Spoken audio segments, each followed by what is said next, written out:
বেগম অফিসে ব্যস্ত সময় কাটাচ্ছে। এই কয়েকটা দিন ওকে কনফারেন্স, ট্রেনিং এসব করেই কাটাতে হবে। কনফারেন্সের জন্য পেপারস রেডি করছিল বেগম, তখনই জাঙ্কুকের ফোন আসলো।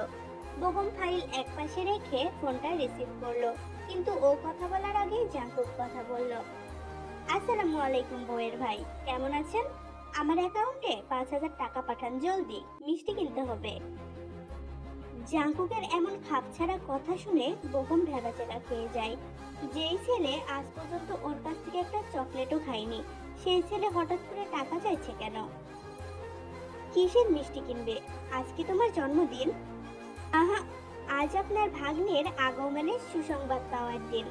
এই খুশির দিনে আপনি মামা হয়ে মিষ্টি খাওয়াবেন না, এটা কিভাবে হতে পারে বলুন? জাঙ্কুকের কথা প্রথমে বুঝতে না পারলেও একটু পরে ঠিকই ওর কথার অর্থ বুঝলো বেগম। খুশিতে ওর হৃৎপিণ্ড লাফিয়ে উঠেছে। ওদের পরিবারে নতুন অতিথি আসছে, যে ছোট ছোট হাত পা নেড়ে খেলা করবে, একটু বড় হলেই ওকে মামা ডাকবে। আনন্দে বেগমের চোখের কোণ বেয়ে 2 ফোঁটা অশ্রু ঝরলো। চোখ মুছে হাসি মুখে বলল, আমি এক্ষুনি টাকা পাঠাচ্ছি, তবে 5,000 নয়, 20,000। তুমি নিজের সাথে সাথে সবাইকে মিষ্টি মুখ করিও, ঠিক আছে? বেগমের কথা শুনে জাঙ্কুক বুঝতে পারছে সে ভীষণ খুশি হয়েছে। আনন্দে জাঙ্কুকের ঠোঁটের কোণ প্রসারিত হলো। বউয়ের ভাই, টাকা লাগবে না, আপনি আপনার ভাগ্নের জন্য দোয়া করবেন, তাতেই হবে। বাহ জাঙ্কুক, তুমি কি শিওর আমার ভাগ্নেই হবে? হ্যাঁ, আমার একটা ছেলেই লাগবে, যে জুনিয়র কিম নামজুন হয়ে আসবে, আমাদের সারা বাড়িকে মাতিয়ে রাখবে। মেয়র নামজুন সাহেবও যার কাছে মাথা নোয়াবে নির্দ্বিধায় আনন্দের সহিত। বেগম হাসলো জাঙ্কুকের কথায়। তোমার মনোবাঞ্ছা পূরণ হোক, এখন রাখছি কেমন?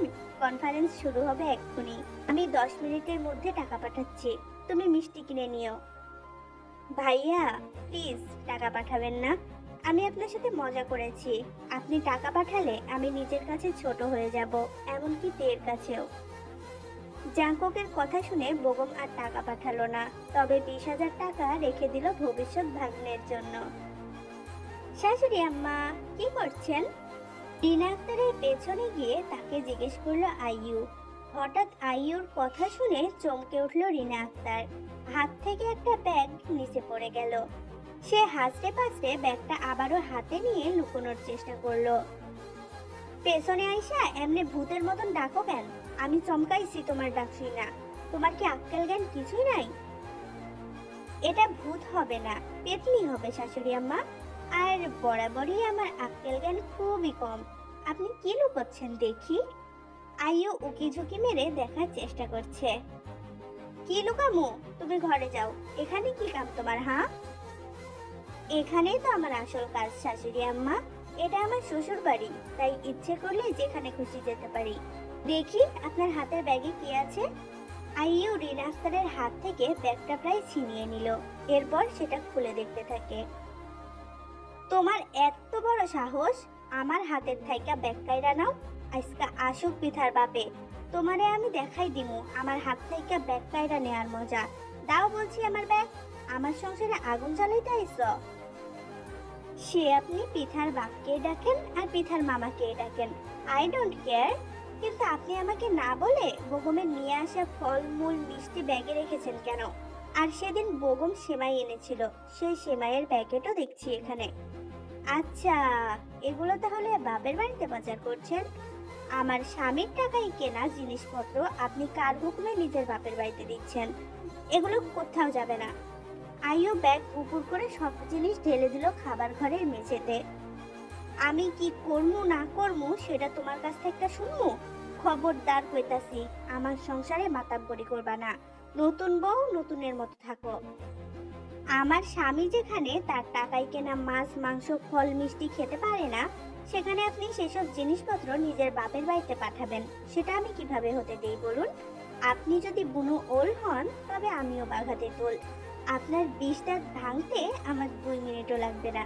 তাই নিজের ভালো চাইলে এসব জিনিস যেখানে ছিল সেখানে রেখে দিন। আজকের পর এই বাড়ির কোনো জিনিসপত্র আপনার বাপের বাড়ি যাবে না। এখানে যেমন আপনার অধিকার আছে, তেমনি আমারও আছে। এত বছর বেগমতে আপনার অত্যাচার চুপচাপ সহ্য করেছে বলে আমিও যে সহ্য করব এমনটা ভাববেন না। মনে রাখেন, আমি কোনো ফকিরের মেয়ে নই যে আপনার অত্যাচার মুখ বুজে সহ্য করব। আমার বাবা চাইলে এক তুড়িতে আপনাকে মাটির সাথে মিশিয়ে দিতে পারে। তাই আমার সাথে কথা বলতে গেলে হিসেব করে বলবেন। কথা ক্লিয়ার? রিনা আক্তারকে প্রচ্ছন্ন হুমকি দিয়ে নিজেই মেঝেতে পড়ে থাকা খাবারগুলো তুলতে শুরু করলো। আইয়ুর কথা শুনে রিনা আক্তার সহ তার বাড়ির সবার মুখ শুকিয়ে গেছে। তারা জড়সড় হয়ে দাঁড়িয়ে আছে, কারোর মুখে কোনো কথা নেই। Time skip. তোর জন্য বিরিয়ানি এনেছি ভিক্টর। সরি রেমো, আজকে আমি ভীষণ খুশি। কয়েক মন মিষ্টি খাইয়েছি শহরবাসীকে, তুই বাদ যাবি কেন? সাকিব, এর হাতের বাঁধনটা খুলে দে। জাঙ্কুক বেসমেন্টে এসেছে, ওর সাথে এসেছে ওর দলের একটা ছেলে যার নাম সাকিব। জাঙ্কুকের হুকুম শুনে সাকিব বন্দির হাত পায়ের বাঁধন খুলে দেয়। এরপর তাকে ওয়াশরুমে নিয়ে যায়। ফ্রেশ হয়ে এসে ভিক্টর খাওয়া শুরু করলো। গত 7 দিনে শুধু একবার ভাত জুটেছে তার কপালে, আর 15 দিনে খাবার জুটেছে 3 বেলা। পেটে ক্ষুধা থাকায় উচ্চবাচ্য না করেই খেতে শুরু করে। তবে খেতে খেতে সে জাঙ্কুককে লক্ষ্য করছে। আজকে তার চোখ মুখ উদ্ভাসিত হয়ে আছে, ঠোঁটের কোণে লেগে আছে সরু হাসি। হয়তো সে কোনো কারণে বেশ খুশি। গত 15 দিনের মধ্যে আজই প্রথম তাকে হাসতে দেখলো মাহমুদ হাসান। এই 15 দিনে জিয়ন জাঙ্কুক সম্পর্কে বেশ কিছু ধারণা জন্মেছে তার। সে নিজেও একজন খুনি হবার সুবাদে আরেকজন খুনির চোখ চিনতে ভুল করার মতো মানুষ সে নয়। সে বিশ্বাস করতে শুরু করেছে জিয়ন জাঙ্কুক ঠান্ডা মাথার খুনি। কিন্তু হঠাৎই আজকে তার খুশির কারণ ভাবাচ্ছে বন্দিকে। সেই সাথে একটু একটু ভয়ও হচ্ছে তার। বন্দির খাওয়া শেষ হলে জাঙ্কুক প্যান্টের পকেট থেকে ট্রেজারারের প্যাকেট বের করলো। সেখান থেকে একটা সিগারেট বের করে ছুঁড়ে মারলো বন্দির দিকে। সে নিজেও ধরালো একটা। বন্দির সিগারেটেও আগুন দিল। তুই কি ভাবছিস মাহমুদ? হঠাৎ তোকে এত আপ্যায়ন করছি কেন? এটাই তো। আজকে আমার মনটা ভীষণ ভালো আছে। তো এবার ভালো ছেলের মতো বলে দে তোর গডফাদারকে। কে তোকে আমার আব্বুকে মারার কন্ট্যাক্ট দিয়েছিল? মাহমুদ পরপর কয়েকটা শুকটান দিয়ে নাক মুখ ভর্তি করে ধোঁয়া ছাড়লো। চোখ বন্ধ করে সে সিগারেটের স্বাদ উপভোগ করছে। এই ব্র্যান্ডের সিগারেটের নাম আগে শুনলেও কখনো খাওয়া হয়নি। কয়েক টান দেওয়ার পর সে মনে মনে স্বীকার করতে বাধ্য হলো, স্বাদেই এটা বিশ্বের দামি ব্র্যান্ড হয়নি। জাঙ্কুক এক দৃষ্টিতে তাকিয়ে আছে তার দিকে। জাঙ্কুকও বন্দিকে একটু সময় দিচ্ছে, সেই সাথে নিজের পরবর্তী লক্ষ্য স্থির করছে। বেশ কিছুক্ষণ পর চোখ খুলে জাঙ্কুকের দিকে তাকালো বন্দি। মুখে হাসি টেনে বলল, আমাকে কেউই কন্ট্যাক্ট দেয়নি। আমি নিজ থেকেই মারতে চেয়েছিলাম আপনার বাবাকে। তুই রাইহানকে চিনিস তো, যে তোর জিগরি দোস্ত? সে কিন্তু অন্য কথা বলছে। জাঙ্কুকও ততাধিক মধুর হেসেই বলল কথাটা। রায়হানের নাম শুনতেই মুখ থেকে হাসি মুছে গেল মাহমুদের। সেই স্থানে জমেছে কালো মেঘ। রায়হানের কথা জানার সাধ্য কারণ নেই। সে রায়হানকে সযত্নে লুকিয়ে রেখেছে তার আত্মীয় পরিচিত বন্ধু বান্ধব সকালের কাছ থেকে। কে কে- কে রায়হান? তোর সকল অন্যায়ের সাথী, যাকে তুই নিজের থেকেও বেশি বিশ্বাস করিস। তুই এখানে মিশনে আসার আগে সবটা যাকে জানিয়ে এসেছিলি। মাহমুদ কিছুক্ষণ মাথা নিচু করে থাকলো। আঙ্গুলের ফাঁকে সিগারেট পুড়তে পুড়তে প্রায় শেষের দিকে এসেছে। যে কোনো মুহূর্তে তার আঙ্গুলে ছ্যাঁকা লাগবে। তার চোখ মুখ জুড়ে শুধুই হতাশা। আর বুঝি শেষ রক্ষা হলো না। দীর্ঘশ্বাস ছেড়ে সে তাকালো জাঙ্কুকের দিকে। রায়হানের খোঁজ যখন পেয়েছেন, তখন তো বাকিটাও আপনার জানার কথা। আর কি শুনতে চান? মাহমুদের কথা শুনে জাঙ্কুক ভ্রুজোড়া নাচিয়ে বলল, গুড। এই তো পথে এসেছিস। আমি রায়হানের কাছ থেকে নয়, তোর মুখ থেকে সবটা শুনতে চাই। যেহেতু তুই আমাদের পরিবারটাকে ছন্নছাড়া করতে চেয়েছিলিস, সেহেতু তুই সবটা বলবি। তার মানে রায়হান আপনাকে কিছুই বলেনি? সবকিছু বলে দিলে আমি কি ছাড়া পাবো? দেখুন, আমারও একটা পরিবার আছে। আমি ছাড়া সেই পরিবার পথে বসবে। মাহমুদ সিলিংয়ের দিকে তাকিয়ে কথাগুলো বলছে। ওর দু চোখ জলে পরিপূর্ণ। তা তোর সন্তান আর রক্ষিতাও কি সেই পরিবারের মধ্যেই পড়ে? এখন তুই নিজের পরিবারের কথা ভাবছিস। কিন্তু আমার আব্বুকে গুলি করার সময় তোর একবারও মনে হয়নি তারও একটা পরিবার আছে? তার মৃত্যু সেই পরিবারকে ভেঙে চুরমার করে দিতে পারে। তোর সব কথা শোনার পরে আমি সিদ্ধান্ত নেব তুই ছাড়া পাবি কিনা। রাগে জাঙ্কুকের জল শক্ত হয়ে গেছে। আমার টাকা প্রয়োজন, অনেক টাকা। টাকার জন্যই আমি এসব করি, তাই অত শত ভাবার প্রয়োজন পড়ে না। আর আপনি দেখছি আমার গোপন সম্পর্কের কথাও জানেন। আমার ভয় হচ্ছে আপনি অন্তর্যামী কিনা। কোনো মানুষই অন্তর্যামী হয় না। তোর ইমানও দেখছি নড়বড়ে।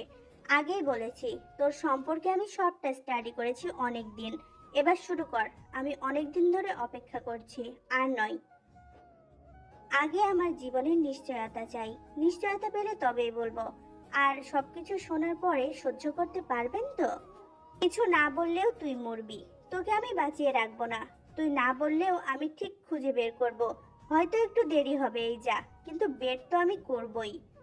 মাহমুদ কিছু বলতেই যাবে তার আগেই ডাক পড়ল জাঙ্কুকের। সাকিব ওকে ডাকছে।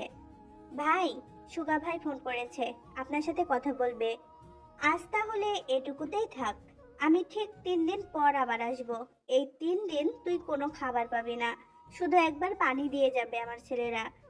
বলেই জাঙ্কুক বেসমেন্ট থেকে বেরিয়ে গেল। বউ, রাগ করেছো? ঘটনাটা কি? আমি আবার কি করলাম?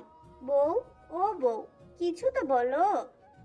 সুগা জিমিনের আশেপাশে ঘুরঘুর করছে, কিন্তু জিমিন ওর দিকে তাকিয়েও দেখছে না। কিন্তু বেশিক্ষণ এভাবে থাকতে পারলো না। সুগার খোঁজাখুঁজিতে তার দিকে মনোযোগ দিতেই হলো। কি হয়েছে? এভাবে ষাঁড়ের মতো ডাকছেন কেন? ও মা, ষাঁড়ের মতো ডাকবো কেন? ষাঁড় কি তার বউকে বউ বলে ডাকে, নাকি ষাঁড় কথা বলে? ছি বউ, তুমি আমাকে ষাঁড়ের সাথে তুলনা করলে, অথচ আমি এতদিন জেনে এসেছি আমি পুরুষ সিংহ। ভুল জেনেছেন। আপনি একটা ষাঁড়। আপনি হরেন কাকার গোয়ালের ষাঁড়।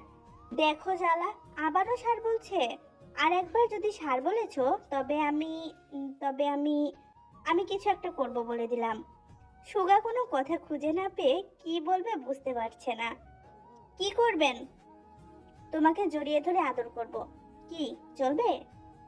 সুগা একগাল হেসে জড়িয়ে ধরলো জিমিনকে। জিমিনের আগ্রহ তোয়াক্কা না করেই চুমু দিচ্ছে ওর পুরো শরীরে। জিমিন কিছুক্ষণ ছাড়ানোর চেষ্টা করলো, কিন্তু সুগার শক্তির সাথে পেরে উঠলো না। বাধ্য হয়ে চুপচাপ সহ্য করতে হয় সুগার ভালোবাসার অত্যাচার।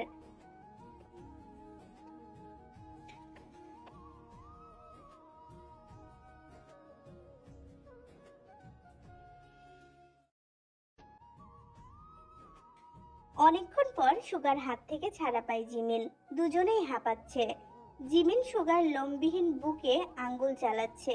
হঠাৎই নীরবতা ভেঙে জিজ্ঞেস করলো জিমিন, আয়শাকে? আমার দাদিমা।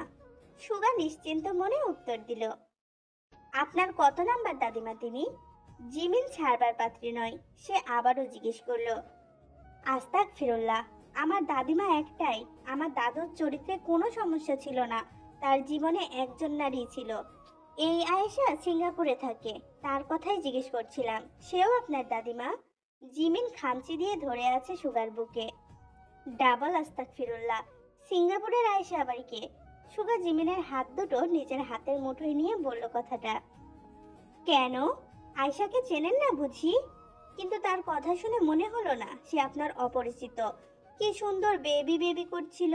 সে নাকি আপনাকে খুব মিস করছে। আপনাকে না দেখে তার চোখে ইনফেকশন হয়েছে। তার হার্টে ঠিকমতো অক্সিজেন সাপ্লাই হয় না। আরো কত কি। কে এই আয়েশা? সত্যি করে বলুন। জিমিনের রাগে চোখ মুখ লাল হয়ে গেছে। এবার সুগা সত্যিই ভয় পায়। সে উঠে বসলো। বিশ্বাস করো বউ, দাদিমা ছাড়া আয়শা নামের আমি কাউকে চিনি না। আমাকে বেবি বলে ডাকার কেউ কোনো কালেই ছিল না। কেউ হয়তো মজা করছে তোমার সাথে। আমার সাথে কেউ মজা করেনি। সে আপনার ফোনে ফোন করেছিল। আজকে আপনি ভুল করে ফোন না রেখে গেলে আমি জানতামই না আপনাকে না দেখে কেউ বিভাগী হয়েছে।